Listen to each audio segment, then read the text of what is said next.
नमस्कार दोस्तों। किसी गांव में शंकर नाम का एक किसान रहता था। सीधा साधा गरीब आदमी था। अपने काम से काम रखता था, न किसी से लेने में न किसी के देने में। छक्का पंजा तो जानता ही न था, छल परपंच भी उसे छूता न था। ठगे जाने की तो उसे चिंता थी नहीं, और न ही ठग विद्या को वह जानता था। भोजन मिला तो खा लिया, न मिला तो चबेने पर रात काट ली। चबेना भी न मिला तो पानी पी लिया और राम का नाम लेकर सो गया। किंतु जब कोई अतिथि द्वार पर आ जाता तो उसे भूखा न जाने देता। एक दिन संध्या समय एक महात्मा ने आकर उसके द्वार पर डेरा जमा दिया। तेजस्वी मूर्ति थी, जटा सिर पर, पित्तल का कमंडल हाथ में, खड़ाऊं पैर में, ऐनक आंखों पर, संपूर्ण वेश महात्मा जैसा। घर में जौ का आटा था। शंकर अब महात्मा को जौ का आटा कैसे खिलाता?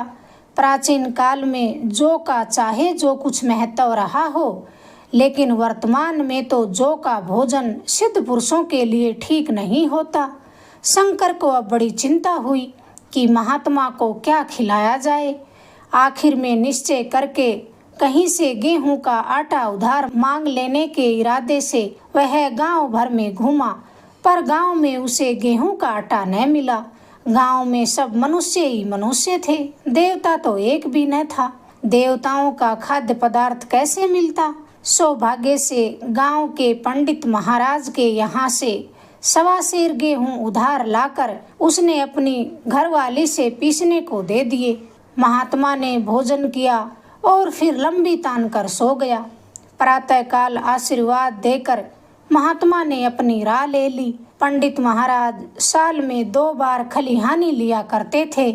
शंकर ने दिल ही दिल में कहा कि 1.25 सेर गेहूं इन्हें क्या बोलकर लौटाऊंगा। पसेरी बदले कुछ ज्यादा ही खलिहानी दे दूंगा, यह भी समझ जाएंगे और मैं भी समझ जाऊंगा। चैत के महीने में जब पंडित जी शंकर से खलिहानी लेने पहुँचे तो शंकर ने उन्हें 1.5 पसेरी के लगभग गेहूं दे दिया और अपने मन ही मन कहा कि उधार चुका दिया, पर कोई चर्चा न की। पंडित ने भी इस बारे में कोई बात न की, चुपचाप गेहूं लेकर चलता बना। सरल स्वभाव शंकर को क्या मालूम था कि यह 1.25 सेर गेहूं चुकाने के लिए उसे दूसरा जन्म लेना पड़ेगा। 7 साल गुजर गए।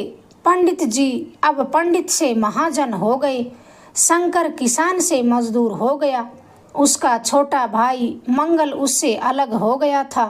एक साथ रहकर दोनों भाई किसान थे, अलग होकर मजदूर बन गए। जिस दिन अलग अलग चूल्हे जले वह खूब फूट फूट कर रोया था। आज से भाई भाई शत्रु हो जाएंगे, एक रोएगा दूसरा हंसेगा, एक के घर मातम होगा तो दूसरे के घर में गुलगुले पकेंगे।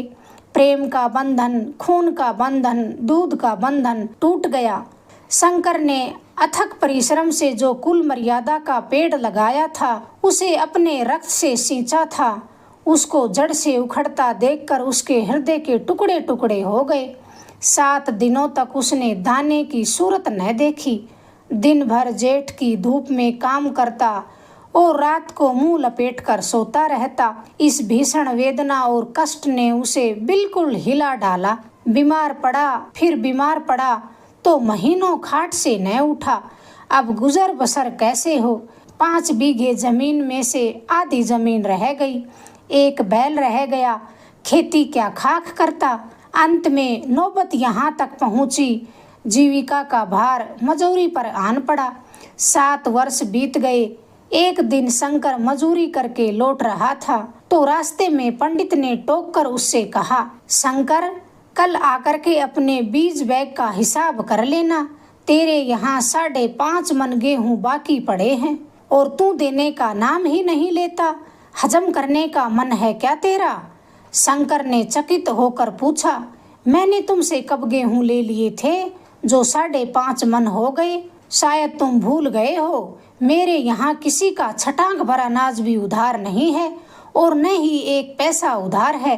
पंडित ने कहा, इसी नियत का तो यही फल है जो तुम भोग रहे हो खाने तक के लाले पड़े हैं। यह कहकर पंडित ने उस 1.25 सेर गेहूं का जिक्र कर दिया जो आज से 7 वर्ष पहले शंकर को दिए थे। शंकर ने इतना सुना तो अवाक रह गया और सोचने लगा, हे परमात्मा, मैंने इसे कितनी बार खलिहानी दी, इन्होंने मेरा कौन सा काम किया। जब पोथी पत्र देखने शगुन विचारने द्वार पर आते थे तो कुछ न कुछ दक्षिणा ले ही जाते थे। इतना स्वार्थ कि 1.25 सेर गेहूं अनाज के अंडे की भांति सेकर आज यह पिशाच की भांति सामने खड़ा कर दिया जो मुझे निगल जाएगा।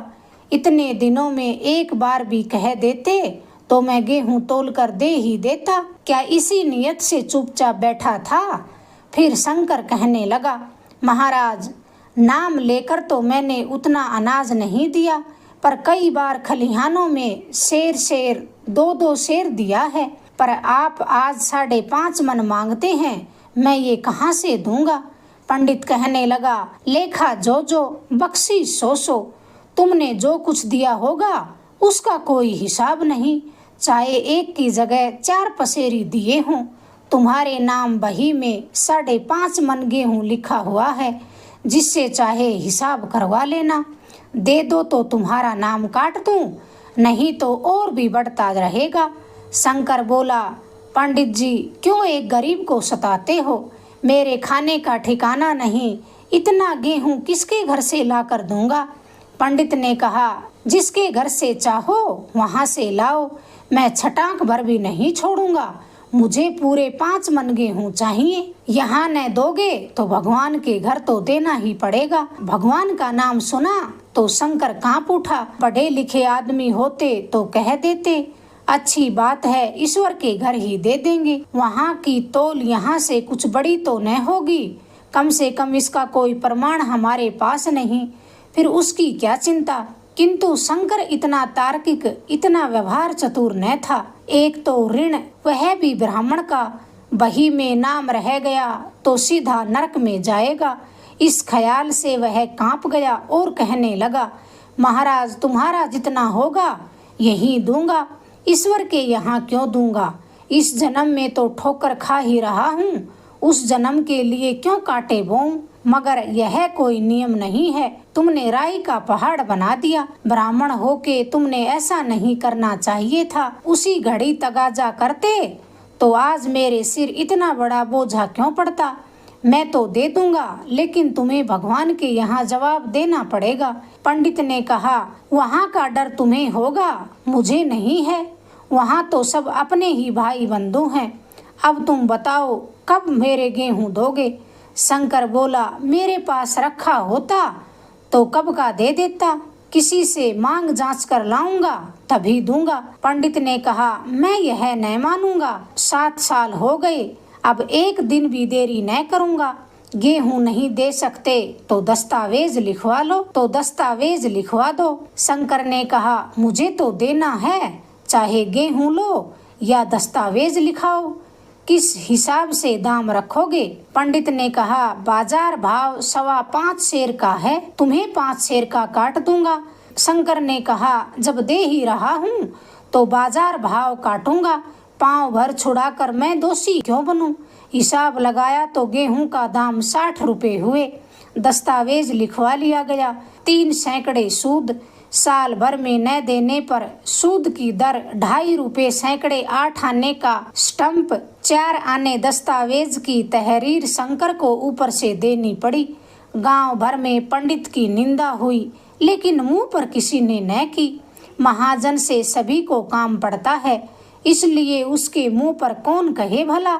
शंकर ने साल भर तक कठिन तपस्या की। समय से पहले रुपए अदा करने का उसने प्रण सा कर लिया था। दोपहर को पहले भी चूल्हा न जलता था, चबेने पर बसर होती थी। अब वह भी बंद हुआ। केवल लड़के के लिए रात को रोटियां रख दी जाती। 1 पैसे का रोज वह तमाकू पी जाता था। यही एक बुराई थी जिसका वह कभी त्याग न कर सका। अब यह बुराई भी इस कठिन प्रण की भेंट चढ़ गई। उसने चिलम पटक दी, हुक्का तोड़ दिया और तमाकू की हांडी चूर चूर कर डाली। साल के अंत में उसके पास 60 रुपए जमा हो गए।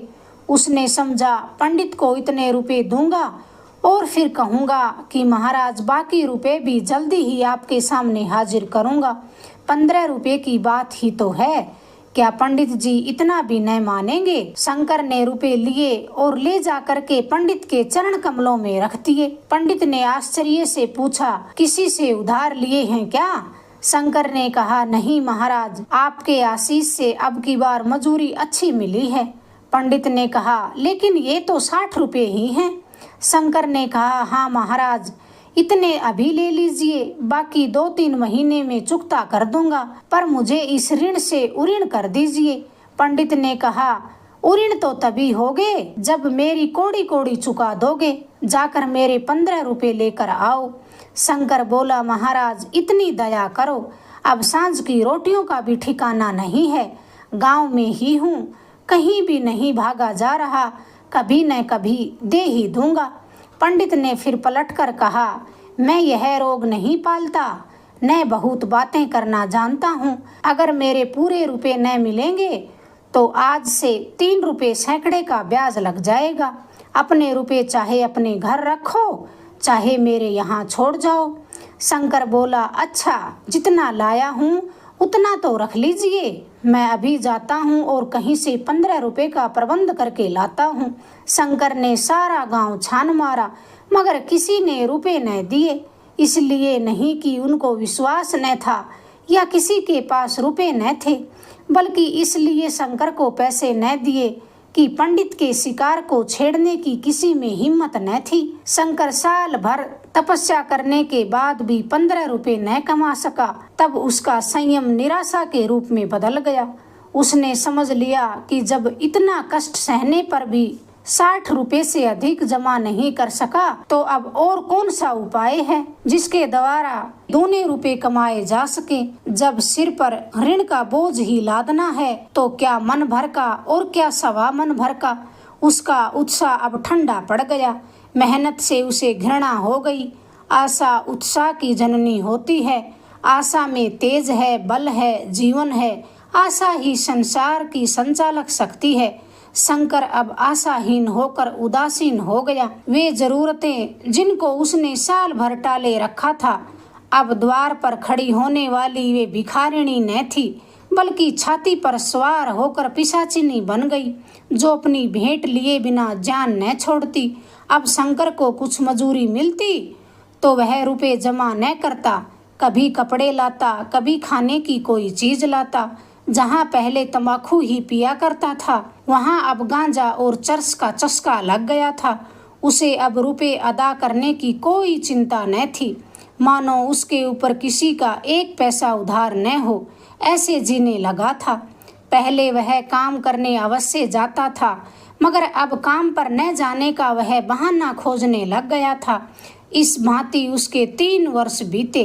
पंडित जी महाराज ने इन दिनों एक बार भी तगाजा न किया। वह चतुर शिकारी की भांति अचूक निशाना लगाना जानता था। पहले से शिकार को चौंकाना उसकी नीति के उल्टा था। एक दिन पंडित ने शंकर को बुलाकर हिसाब दिखाया तो 60 रुपए जो जमा थे, वह महीना करने पर भी शंकर के जिम्मे 120 रुपए निकले। शंकर बोला, पंडित जी, इतने रुपए तो मैं अगले जन्म में ही दे पाऊंगा, इस जन्म में इतने रुपए मुझसे बिल्कुल नहीं चुकाए जाएंगे। पंडित ने कहा, मैं तो इसी जन्म में लेकर रहूंगा, मूल न सही सूद तो तुम्हें देना ही पड़ेगा। शंकर ने कहा, पंडित, मेरे पास एक बैल है, वहीं ले लीजिए, अब और मेरे पास रखा ही क्या है। पंडित ने कहा, मुझे बैल बधिया लेकर क्या करना, मुझे देने के लिए तुम्हारे पास बहुत कुछ है। शंकर बोला, और क्या रखा है महाराज, आप ही बता दीजिए। पंडित ने कहा, कुछ है तो तुम ही हो, आखिर तुम भी कहीं मजूरी करने जाते हो, मुझे भी खेती के लिए मजूर रखना पड़ता है। सूद में तुम हमारे यहाँ काम किया करो, जब सुविधा हो तब मूल दे देना। सच तो यह है कि अब तुम किसी दूसरी जगह काम करने नहीं जा सकते जब तक मेरे रुपए नहीं का दोगे। तुम्हारे पास कोई जायदाद नहीं, इतने अधिक रुपए मैं किस एतबार पर तुम्हारे पास छोड़ूं। कौन इसका जिम्मा लेगा? तुम मुझे मेरे यहाँ मजूरी करके महीने महीने सूद देते जाओगे और कहीं कमाकर तुम मुझे सूद भी न दे सकते तो मूल की कौन कहे? शंकर ने कहा, महाराज, सूद में अगर काम करूँगा तो खाऊंगा क्या? पंडित ने कहा, तुम्हारी घरवाली है, लड़के हैं, क्या वे हाथ पांव कटा के बैठे हैं? रहा मैं, तुम्हें आधा सेर जो खाने के लिए हर रोज दे दिया करूँगा। ओढ़ने को 1 साल में 1 कंबल पा जाओगे, 1 रजाई भी बनवा दिया करूँगा और तुम्हें चाहिए ही क्या? यह सच है कि और लोग तुम्हें 6 आने देते हैं, लेकिन मुझे ऐसी गर्ज नहीं। मैं तो तुम्हें रुपए भरने के लिए ही रख रहा हूँ। शंकर ने कुछ देर तक गहरी चिंता में पड़े रहने के बाद ही कहा, महाराज, यह तो जन्म भर की गुलामी होगी। पंडित बोला, गुलामी समझो चाहे मजूरी समझो, मैं अपने रुपए भराए बिना तुमको न छोड़ूंगा। तुम भागोगे तो तुम्हारा लड़का भरेगा। हाँ, जब कोई न रहेगा तब की बात दूसरी है। इस निर्णय की अब कहीं अपील भी न थी, क्योंकि मजूर की जमानत कौन करता? कहीं शरण न थी। भाग कर बेचारा जाता भी तो कहाँ जाता। दूसरे दिन शंकर ने पंडित के यहाँ काम करना शुरू कर दिया। 1.25 सेर गेहूं की बदौलत उम्र भर के लिए गुलामी की बेड़ी उसके पैरों में पड़ गई। उस अभागे को अब अगर किसी विचार से संतोष होता था तो वो यह था कि ये मेरे पूर्व जन्म के संस्कार हैं। घरवाली को वे काम करने पड़ते जो उसने कभी न किए थे। बच्चे दानों को तरसते थे, लेकिन शंकर चुपचाप देखने के सिवा और कर ही क्या सकता था? वह गेहूं के दाने किसी देवता के साप की भांति पूरे जीवन उसके सिर से न उतरे। शंकर पंडित के यहाँ 20 वर्ष तक गुलामी करने के बाद इस दुष्संसार को अलविदा कह गया, मगर 120 रुपए अभी तक उसके सिर पर सवार थे। पंडित जी ने उस गरीब को ईश्वर के दरबार में कष्ट देना उचित न समझा। वे इतने अन्यायी, इतने निर्दयी न थे, इसलिए उसने उसके जवान बेटे की गर्दन पकड़ ली। आज तक वह भी पंडित के यहाँ काम करता है। उसका उद्धार कब होगा या नहीं होगा, ईश्वर ही जाने। अगर आपको ये कहानी पसंद आई, प्लीज चैनल को लाइक करें, शेयर करें, सब्सक्राइब करें। धन्यवाद दोस्तों।